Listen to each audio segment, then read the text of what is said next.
யார பார்த்து? சிவபெருமான பார்த்து. உனக்கும் போக்கிடம் கிடையாது, எனக்கும் போக்கிடம் கிடையாது, இங்கதானே இருக்க போறோம், சாப்பிட்டுக்கிட்டு சொல்லுப்பா. இல்லையா, நான் சொல்லியே ஆகணும்.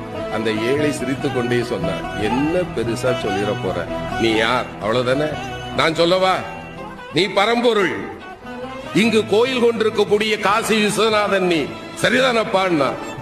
இறைவன் ஆடி போயிட்டான். ஞானிகளாலும் கண்டுகொள்ள முடியாத என்னை மகனே நீ எப்படிப்பா கண்டுகொண்டாயின்னா.